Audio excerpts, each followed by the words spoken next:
প্রিয় শিক্ষার্থীরা, সালোক সংশ্লেষণ টপিকের আজকের এই ভিডিওতে আমরা আলোচনা করব ক্লোরোপ্লাস্টের সাধারণ গঠন এবং C3 ও C4 এই দুই ধরনের উদ্ভিদের পাতার মধ্যে ক্লোরোপ্লাস্টের গাঠনিক যে ভিন্নতা সেটি আমরা আলোচনা করব। তো বোর্ডে আমরা যেটি দেখতে পাচ্ছি যে একটি কোষীয় অঙ্গাণুর ছবি দেওয়া আছে। এটি নিশ্চয়ই তোমরা জানো ক্লোরোপ্লাস্ট, এবং এই ক্লোরোপ্লাস্টের দুইটা আবরণ এবং ভিতরে জেলি এর মতো পদার্থ থাকে, সেটিকে বলা হচ্ছে স্ট্রোমা বা ম্যাট্রিক্স। এই স্ট্রোমার মধ্যে প্যাকেট সদৃশ কিছু কিছু অংশ থাকে বা বস্তু থাকে, সেগুলোকে আমরা বলছি থাইলাকয়েড। প্রতিটাকে আমরা বলছি থাইলাকয়েড বা গ্রানাম ল্যামেলাম।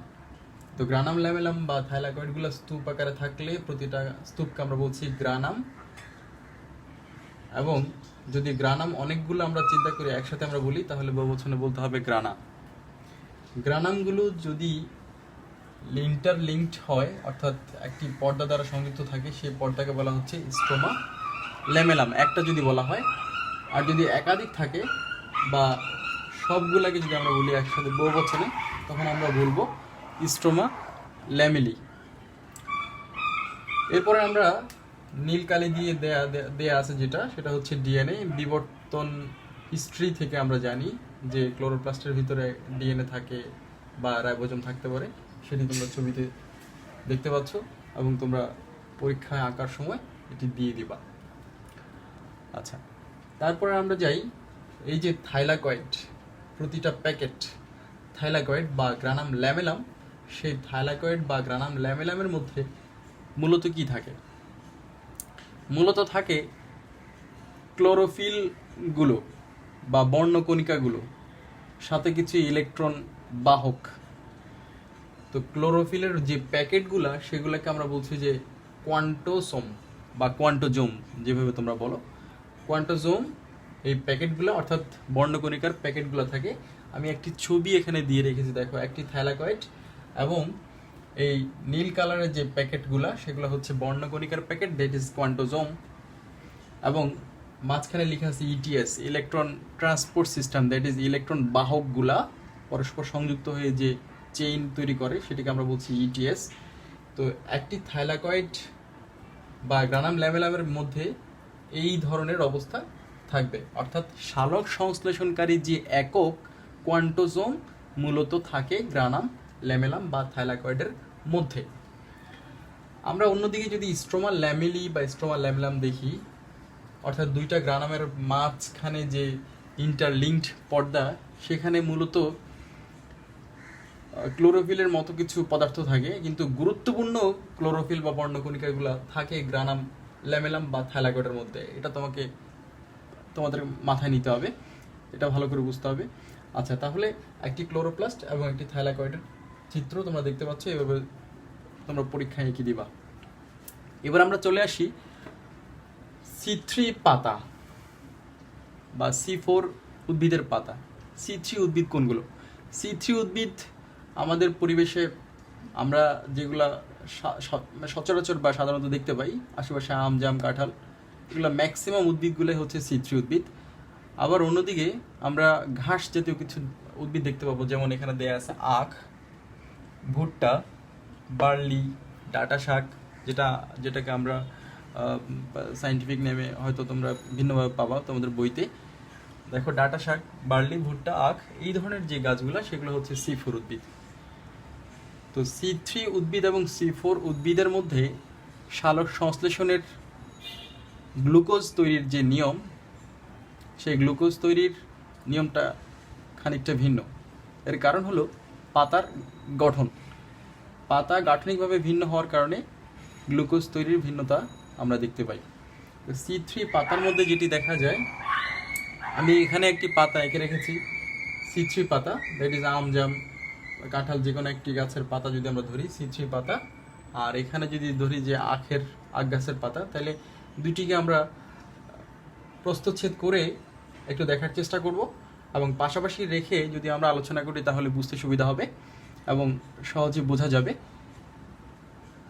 এইচএসসির স্টুডেন্ট তোমরা যারা আছো, তারা তোমাদের বইতে দেখবা ক্রাঞ্চ অ্যানাটমি নামে একটা শব্দ আছে, ক্রাঞ্চ অ্যানাটমি। এটি C4 উদ্ভিদের জন্য প্রযোজ্য। আমরা সাধারণভাবে জানি যে পাতার যে প্যারেনকেমাগুলা সেগুলো হচ্ছে মেসোফিল। এই মেসোফিল মেসোফিল কোষগুলোর মধ্যে দুই ধরনের কোষ থাকে, প্যালিসিড এবং স্পঞ্জি, যেটি আমি আগের ভিডিওতে আলোচনা করেছি।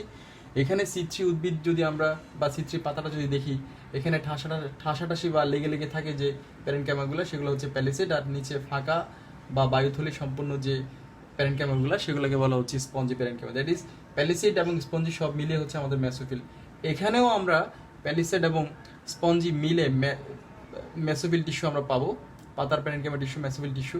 কিন্তু একটু ব্যতিক্রমী গঠন আমরা দেখতে পাবো যে এই পাতার মাঝখানের যে বোটা, সেই বোটা বরাবর যে ভাস্কুলার বান্ডল থাকে, অর্থাৎ জাইলেম ফ্লোয়েম, এখানেও আছে ভাস্কুলার বান্ডল, জাইলেম ফ্লোয়েম। তো এই জাইলেম ফ্লোয়েমকে আবৃত করে চক্রাকার যে প্যারেনকেমা কোষের যে আবরণ, এটি হলো মূলত ক্রাঞ্চ অ্যানাটমি। চক্রাকার বান্ডেল শীথ প্যারেনকেমা কোষ বলা হয়। এই যে গঠনটা, এই গঠনটি কিন্তু C3 উদ্ভিদের পাতার মধ্যে আমরা পাবো না। এসএসসির স্টুডেন্ট যারা আছো, তোমাদের এটি খুব কাজে লাগবে। আর যারা দশম শ্রেণীর ছাত্রছাত্রীরা, তোমরা শুধুমাত্র একটু দেখে নাও, আইডিয়া যদি থাকে তাহলে তোমাদের বইয়ের লাইনগুলো বুঝতে সুবিধা হবে। এই ক্রাঞ্চ অ্যানাটমি বা চক্রাকার বান্ডেল শীথ প্যারেনকেমা কোষ, অর্থাৎ সবগুলোই প্যারেনকেমা কোষ, তবে এখানে যে চক্রাকার যে গঠনটা, চক্রাকার এই কোষের যে গঠন, এই কোষের গঠনটা কিন্তু C3 উদ্ভিদের পাতার মধ্যে আমরা পাই না, C4 উদ্ভিদের পাতার মধ্যে আমরা পাচ্ছি। যে কারণে C3 পাতার তুলনায় C4 পাতাতে আমরা ক্লোরোপ্লাস্ট, অর্থাৎ এই প্যারেনকেমা কোষগুলোর ভিতরের যে ক্লোরোপ্লাস্ট থাকে, সেখানে আমরা একটু ভিন্নতা দেখতে পাবো। তো এখানে তোমরা দেখো C4 পাতার মধ্যে কিভাবে আমরা ক্লোরোপ্লাস্টের দিক থেকে গাঠনিকভাবে ভিন্নতা আমরা পাই। মেসোফিল যে কোষগুলা, অর্থাৎ এই বান্ডেল শীতের কোষগুলার বাইরে যে কোষগুলো রয়েছে প্যালিসিড এবং স্পঞ্জি, দ্যাট ইজ আমরা বলছি মেসোফিল। এই মেসোফিল কোষগুলোর মধ্যে আমরা দেখব যে গ্রানা থাকবে উন্নত, অর্থাৎ এই কোয়ান্ডোজোম বিশিষ্ট যে থাইলাকয়েড বা পরবর্তীতে গ্রানাম, এই গ্রানাম থাকবে উন্নত। অন্যদিকে স্ট্রোমা, যেটি এই এনজাইমি পরিপূর্ণ যে জেলির মতো পদার্থ, সেটি হচ্ছে অনুন্নত। আরও সহজ করে যদি আমরা বলি, আলো লাগে এমন বিক্রিয়া যেখানে সংঘটিত হয়, অর্থাৎ গ্রানা। আমরা জানি সালোক সংশ্লেষণের দুইটি প্রধান পর্যায়, আলোক পর্যায়, আরেকটা হচ্ছে আলোকবিহীন পর্যায়। তো আলো লাগে এমন বিক্রিয়া সংঘটিত হয় বা আলোক পর্যায়ের ঘটনা সংঘটিত হয় গ্রানার মধ্যে, যেটি মেসোফিল, এই মেসোফিল কোষগুলোর মধ্যে সংঘটিত হবে, কারণ এই মেসোফিল কোষগুলোর মধ্যে গ্রানা হচ্ছে উন্নত। অন্যদিকে স্ট্রোমা, এই কোষগুলোর মধ্যে স্ট্রোমা অনুন্নত, অর্থাৎ আলোকবিহীন পর্যায়ের বিক্রিয়াগুলো এখানে সংঘটিত হয় না। চক্রাকার বান্ডেল শীথ কোষ যদি আমরা দেখি, এই চক্রাকার প্যারেনকেমা বান্ডেল শীথের কোষগুলো যদি আমরা দেখি, তাহলে এখানে দেখব যে মেসোফিল কোষের ঠিক উল্টা বৈশিষ্ট্য, অর্থাৎ বিপরীত বৈশিষ্ট্য, এখানে গ্রানা নাই, উন্নত গ্রানা এখানে নাই, অর্থাৎ আলোক পর্যায়ের বিক্রিয়াগুলো এখানে সংঘটিত হয় না। অন্যদিকে উন্নত স্ট্রোমা বিদ্যমান, এখানে আলোকবিহীন পর্যায়ের যে বিক্রিয়াগুলো এখানে ভালোভাবে সংঘটিত হয়। তো আমরা দেখলাম C3 এবং C4 এই দুই ধরনের পাতার গাঠনিক ভিন্নতা এবং ক্লোরোপ্লাস্টের দিক থেকেও ভিন্নতা। তাহলে আমরা অনায়াসে বুঝতে পারবো যে C3 এবং C4 পাতায় কিভাবে গ্লুকোজ তৈরিতে ভিন্নতা দেখা যায়। তো ছাত্রছাত্রীরা, যদি তোমরা এই ভিডিওতে কোনো কিছু দুর্বোধ্য মনে করো বা তোমাদের কনফিউশন জাগে, তাহলে অবশ্যই কমেন্টসে আমাকে জানিয়ে দিবে। আজকে এই পর্যন্তই। আল্লাহ হাফিজ।